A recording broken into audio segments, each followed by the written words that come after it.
은영법 마이너스 세상에서 사라지고 싶은 절망. 조선시대 허준어휘의 치유 이야기. 제1장 사라지고 싶은 사람. 새벽 안개가 자욱하게 깔린 한양의 거리는 고요했다. 이른 아침 대부분의 사람들이 아직 잠에서 깨어나지 않은 시각이었다. 그 고요함 속을 한 사내가 비틀거리며 걸어가고 있었다. 허름한 옷차림의 사내는 얼굴이 수척하고 눈빛은 초점을 잃은 듯했다. 김서방이라 불리는 이 사내는 한때 한양에서 손꼽히는 훈장이었다. 총명하고 글을 잘 읽는 것으로 소문났고 많은 제자들이 그의 가르침을 받으려 했다. 하지만 지금의 김서방은 그 시절의 모습을 찾아볼 수 없었다. 김서방은 한강 다리 위에 멈춰 섰다.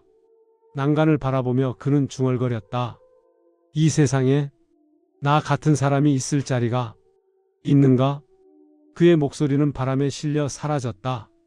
10년을 준비했던 과거 시험, 그토록 바라던 급제의 꿈은 낙방이라는 두 글자로 산산이 부서졌다. 그날 이후 김서방의 삶은 천천히 무너져 내렸다. 처음에는 다시 도전하겠다는 의지도 있었다. 하지만 시간이 지날수록 글을 읽어도 머릿속에 아무것도 남지 않았다. 밤에는 잠이 오지 않아 뒤척이다가 새벽이 되면 집을 나섰다. 가족들의 걱정 어린 눈빛을 보는 것조차 견딜 수 없었다. 서방아, 거기서 뭘 하느냐? 뒤에서 급히 달려오는 소리가 들렸다. 김서방이 놀라 돌아보니 스승이자 친구인 박 훈장이었다. 60이 넘은 박 훈장은 숨을 헐떡이며 김서방에게 다가왔다. 자네? 또 이러는 건가? 정씨가 온 동네를 뒤지며 자네를 찾고 있네. 박 훈장의 목소리에는 걱정과 안타까움이 가득했다. 김서방은 고개를 떨구며 대답했다. 훈장님, 저는 이제 아무것도 할 수가 없습니다. 글을 읽어도 머릿속에 아무것도 남지 않고 밤에는 잠도 오지 않고 제가 사는 것이 식구들만 괴롭히는 일입니다. 허튼 소리. 박 훈장이 소리쳤다. 자네는 내가 아는 제자 중 가장 총명했던 사람이 아니었나? 그것이 옛날입니다. 김서방의 눈가에 눈물이 맺혔다. 이제 저는 그저 쓸모없는 사람이 되었습니다. 박 훈장은 한숨을 쉬며 김서방의 어깨를 잡았다. 예전의 그가 아니었다. 마음의 병이 이토록 사람을 변하게 만드는구나. 박 훈장은 가슴이 아팠다. 같은 시각 김서방의 집에서는 그의 아내 정씨가 시어머니와 마주 앉아 있었다. 낡은 한옥의 안방에는 근심 가득한 침묵이 흘렀다. 며느리, 서방이는 또 어디로 간 게냐? 70이 넘은 시어머니가 물었다. 어머님, 새벽부터 나가셨습니다. 정씨는 눈물을 닦으며 대답했다. 요즘은 밤낮으로 집을 나가시고 돌아오시면 말씀도 없으시고 저는 정말 어찌해야 할지. 시어머니는 긴 한숨을 내쉬었다. 옛날 같지 않구나. 그 양반이 예전에는 그렇게 글도 잘 읽고 훈장 노릇도 훌륭히 하더니 요즘은 사람이 영 딴판이 되었어. 어머님, 과거에 떨어진 후로 그렇게 되셨습니다. 10년을 준비하셨는데 그 낙방의 충격이 얼마나 크셨겠습니까? 그래도 사람이 그렇게까지 될 수가 있나? 밥도 제대로 안 드시고 말씀도 없으시고 마치 혼이 빠진 사람 같구나. 그때 문이 열리고 박 훈장이 김서방을 부축해 들어왔다. 정씨는 급히 달려갔다. 서방님, 한강 다리에서 찾았소? 박 훈장이 무거운 표정으로 말했다. 정씨, 이제는 의원을 찾아봐야 할 것 같소. 약방은 여러 곳을 다녀봤습니다만 모두들 몸의 병이 아니라고. 그래서 말이오. 박 훈장이 정씨를 바라보았다. 내가 아는 분이 계시오. 내 의원의 허준어휘. 그분이라면 혹시 마음의 병을 고칠 방법을 아실지도 모르오. 제2장 마음을 다스리는 의원. 한양 내의원의 진료실에는 쑥과 약초 냄새가 은은하게 퍼져 있었다. 50 중반의 허준어휘가 환자의 맥을 짚고 있었다. 그의 옆에서는 30대의 제자 유 의원이 보조하고 있었다. 맥이 침하고 약하구나. 기운이 많이 떨어졌어? 허준이 조용히 말했다. 환자에게 처방을 내리고 보낸 후 유 의원이 정리를 하며 말했다. 스승님, 오늘도 마음의 병을 가진 환자가 많았습니다. 그렇지? 허준은 창밖을 바라보았다. 요즘 세상이 어지러우니 사람들의 마음도 병들어 가는구나. 몸의 병은 약으로 고칠 수 있지만 마음의 병은 더 어렵지 않습니까? 허준은 책상 위에 두꺼운 책을 바라보았다. 바로 그가 평생을 바쳐 집필하고 있는 동의보감이었다. 그래서 내가 이 동의보감에 마음의 병을 다스리는 법을 기록하려 하는 것이다. 은영법이라고 하는데, 은영법이라 형체를 숨긴다는 뜻입니까? 허준은 고개를 끄덕였다. 그렇다. 환자로 하여금 세상으로부터 잠시 물러나 자신을 돌아보게 하는 것이지, 마치 형체를 숨기듯 세상의 시선과 걱정, 욕심으로부터 벗어나게 하는 치료법이다. 유 의원은 스승의 말을 곱씹었다. 몸의 병은 눈에 보이지만 마음의 병은 보이지 않는다. 하지만 그 고통은 때로 몸의 병보다 더 깊고 오래간다는 것을 그도 알고 있었다. 스승님, 그렇다면 어떻게 환자를 치료하십니까? 먼저 환자의 마음을 들여다봐야 한다. 허준이 대답했다. 무엇이 그를 괴롭히는지, 무엇이 그로 하여금 세상에서 사라지고 싶게 만드는지, 그것을 알아야 치료의 실마리가 보인다. 바로 그때 문을 두드리는 소리가 들렸다. 어이님, 환자분이 오셨습니다. 문이 열리고 박 훈장이 김서방을 부축하며 들어왔다. 그 뒤로 정씨와 시어머니가 따라왔다. 허준은 김서방의 모습을 보자마자 심상치 않음을 느꼈다. 40대 후반의 나이에 비해 너무나 수척하고 기운이 없어 보였다. 무엇보다 그의 눈빛에서 삶에 대한 의지가 보이지 않았다. 앉으시게. 허준이 부드럽게 말했다. 김서방은 마지못해 자리에 앉았다. 고개를 떨군 채 말이 없었다. 박 훈장이 대신 말을 꺼냈다. 어이님, 이 친구가 제 제자였습니다. 한때는 총명하기로 소문났던 사람이었는데 과거에 낙방한 후로 이렇게 되었습니다. 허준은 조용히 김서방의 맥을 짚었다. 맥은 침하고 약했다. 몸의 기운도 떨어졌지만 무엇보다 심의 기운이 막혀 있었다. 얼마나 되셨소? 허준이 물었다. 김서방은 대답하지 않았다. 정씨가 대신 대답했다. 어이님, 10년 전부터입니다. 처음에는 괜찮으신 것 같았는데 시간이 지날수록 점점 말씀도 없어지시고 밥도 드시지 않으시고 밤에 잠은 오십니까? 허준이 김서방에게 물었다. 한참 만에 김서방이 고개를 저었다. 무슨 생각을 하십니까? 잠이 오지 않을 때? 아무 생각도 하지 않습니다. 김서방의 목소리는 낮고 힘이 없었다. 그저 이대로 사라지고 싶을 뿐입니다. 허준은 깊은 한숨을 내쉬었다. 이것은 단순한 몸의 병이 아니었다. 마음이 깊이 병들어 삶의 의지조차 잃어버린 상태였다. 이 병을 우리는 우울증이라고 부릅니다. 허준이 천천히 설명했다. 마음의 기운이 막혀서 생기는 병이지요. 기쁨도 슬픔도 분노도 느껴지지 않고 그저 온 세상이 어둡게만 보이는 병입니다. 고칠 수 있습니까? 정씨가 간절하게 물었다. 쉽지는 않습니다. 허준이 솔직하게 말했다. 하지만 불가능한 것도 아닙니다. 다만 시간이 필요합니다. 어떻게 해야 합니까? 허준은 잠시 생각에 잠겼다. 그리고 결심한 듯 말을 이었다. 은영법을 써야 할 것 같습니다. 은영법이라니요? 환자를 세상으로부터 잠시 떼어놓는 것입니다. 모든 걱정과 책임, 시선으로부터 벗어나게 하는 것이지요. 마치 산속에 숨어 지내듯이요. 박 훈장이 고개를 끄덕였다. 아, 그 방법 말씀이십니까? 옛날에 마음의 병을 앓는 사람들을 산사에 보내 요양하게 했다는. 그렇습니다. 허준이 확인했다. 하지만 단순히 산사에 보내는 것만이 아닙니다.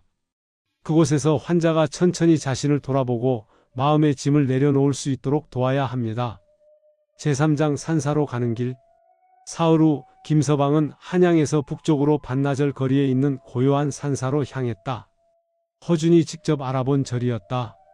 속세와 떨어진 조용한 곳으로 마음의 병을 앓는 사람들이 요양하기에 적합한 곳이었다. 정씨는 남편을 배웅하며 눈물을 흘렸다. 서방님, 꼭 나으셔야 합니다. 김서방은 아무 대답도 하지 않았다. 그저 멍한 눈빛으로 앞을 바라볼 뿐이었다. 박 훈장과 유 의원이 그를 산사까지 데려다 주기로 했다. 산길을 오르는 동안 김서방은 한마디도 하지 않았다.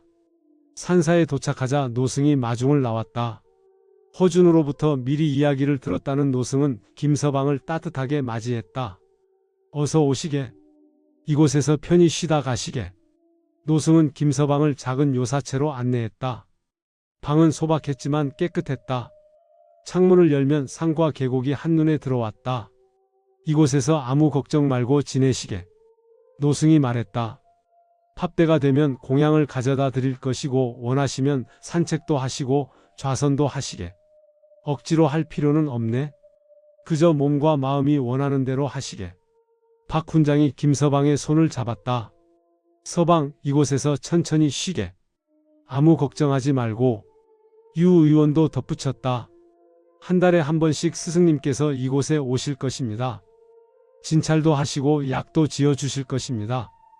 김서방은 고개를 끄덕였다. 첫 며칠간 김서방은 방에만 있었다. 밥은 먹었지만 맛을 느끼지 못했다. 노승이 가끔 찾아와 말을 걸었지만 김서방은 대답하지 않았다. 그러던 어느 날 새벽 김서방은 예불 소리에 잠에서 깼다. 목탁 소리와 스님들의 연불 소리가 고요한 산사를 채웠다. 그는 일어나 창문을 열었다.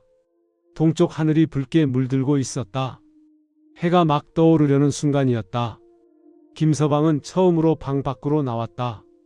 마당에는 스님들이 예불을 드리고 있었다. 그는 조용히 마루에 앉아 그 모습을 바라보았다. 무언가가 가슴속에서 천천히 움직이는 것 같았다. 슬픔도 기쁨도 아닌 이름 붙일 수 없는 감정이었다.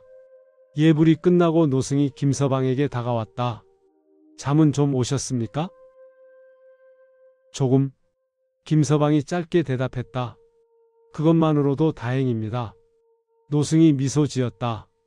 산책이라도 하시겠습니까? 뒷산에 좋은 길이 있습니다. 김서방은 잠시 망설이다가 고개를 끄덕였다. 두 사람은 천천히 산길을 올랐다. 노승은 재촉하지 않았다. 김서방의 걸음에 맞춰 천천히 아주 천천히 걸었다. 길가에는 이름 모를 들꽃들이 피어 있었다. 새들이 지저귀고 계곡물이 흘렀다. 이곳에 온 사람들은 모두 무언가를 잃어버리고 옵니다. 노승이 조용히 말했다. 어떤 이는 사랑하는 사람을 잃었고 어떤 이는 꿈을 잃었고 어떤 이는 자기 자신을 잃어버렸지요. 김서방은 아무 말도 하지 않았다. 하지만 잃어버렸다는 것은 언젠가는 다시 찾을 수 있다는 뜻이기도 합니다. 노승이 계속 말했다. 지금은 그것이 믿어지지 않으시겠지요. 하지만 시간이 지나면 조금씩 보이기 시작할 것입니다. 제사장 천천히 피어나는 마음. 한 달이 지났다. 허준이 약을 가지고 산사를 찾아왔다. 얼굴의 혈색이 조금 돌았고 눈빛도 예전처럼 완전히 초점을 잃은 상태는 아니었다. 어떻습니까? 허준이 맥을 짚으며 물었다. 조금 낫습니다. 김서방이 작은 목소리로 대답했다. 잠은 오십니까? 예전보단 조금 옵니다. 허준은 만족스럽게 고개를 끄덕였다. 좋습니다. 천천히 가는 것입니다. 서두를 필요가 없습니다. 허준은 새로 지어온 약을 건넸다. 이 약은 마음을 진정시키고 기운을 푹 돋우는 약입니다. 하루에 2번 아침 저녁으로 드십시오. 어이님. 김서방이 조심스럽게 입을 열었다. 제가 정말 나을 수 있을까요? 허준은 김서방의 눈을 똑바로 바라보았다. 나을 수 있습니다. 하지만 그것은 제가 결정할 일이 아닙니다. 환자 스스로가 나으려는 의지를 가져야 합니다. 의지라? 김서방이 중얼거렸다. 저는 그런 것조차 잃어버린 것 같습니다. 아닙니다. 허준이 단호하게 말했다. 지금 저에게 이렇게 물으시는 것 자체가 의지입니다. 살고 싶다는 마음, 나아지고 싶다는 마음이 있기에 물으시는 것 아니. 김서방은 허준의 말에 뭔가 깨닫는 듯 했다. 그렇다. 완전히 포기했다면 이런 질문조차 하지 않았을 것이다. 천천히 가십시오. 허준이 다시 말했다. 조금씩, 아주 조금씩. 당신 안에 남아있는 빛을 찾아가십시오. 분명 거기 있습니다. 다만 지금은 보이지 않을 뿐입니다. 그날 밤 김서방은 오랜만에 꿈을 꾸었다. 어린 시절 훈장님 아래에서 그를 배우던 꿈이었다. 그때의 자신은 눈이 빛나고 있었다. 배움에 대한 열정으로 가득했던 그 시절, 과거 급제를 꿈꾸지만 그것이 전부는 아니었던 그 시절. 꿈에서 깨어난 김서방은 한참을 멍하니 앉아 있었다. 가슴 속에서 무언가가 움직였다. 슬픔이었다. 오랫동안 느끼지 못했던 감정이었다. 그는 조용히 눈물을 흘렸다. 그 눈물은 10년 동안 쌓여있던 슬픔과 좌절, 분노와 자책이 녹아내리는 눈물이었다. 한참을 울고 난 후 김서방은 이상하게도 마음이 조금 가벼워진 것을 느꼈다. 제오장 작은 기쁨들. 2달째가 되자 김서방은 스스로 산책을 나가기 시작했다. 처음에는 짧은 거리만 걸었지만 점점 더 멀리, 더 오래 걸었다. 계절이 바뀌어 가을이 오자 산은 단풍으로 물들었다. 김서방은 처음으로 자연의 아름다움을 느꼈다. 붉게 물든 단풍잎을 보며 그는 생각했다. 이 나무들도 겨울을 견뎌내고 다시 봄이 오면 새 잎을 틔울 것이다. 자신도 그럴 수 있지 않을까? 어느 날 저녁 김서방은 노승에게 조심스럽게 물었다. 스님, 제가 다시 글을 읽어도 될까요? 노승은 기뻐하며 고개를 끄덕였다. 물론입니다. 마음이 원한다면 해야지요. 김서방은 오랜만에 책을 펼쳤다. 처음에는 글자들이 눈에 들어오지 않았지만 포기하지 않고 천천히 읽었다. 한 글자 한 줄 한 페이지씩. 예전처럼 빨리 읽으려 하지 않았다. 그러자 글의 내용이 서서히 이해되기 시작했고 그 안에서 위안을 얻었다. 옛 성현들도 좌절과 실패를 겪었음을, 그러나 다시 일어섰음을 알게 되었다. 제육장 돌아갈 용기. 석 달째가 되자 허주는 김서방의 변화를 확인했다. 얼굴에는 혈색이 돌았고 눈빛에는 생기가 있었다. 많이 나아지셨습니다. 어이님 덕분입니다. 아닙니다. 환자 스스로의 힘입니다. 김서방은 집으로 돌아가도 되느냐고 물었고 허주는 준비가 되었다고 했다. 다만 재발의 위험을 경계하며 힘들 때는 혼자 견디지 말고 도움을 청하라고 당부했다. 제7장 새로운 시작. 한양에 돌아온 김서방을 가족이 맞았다.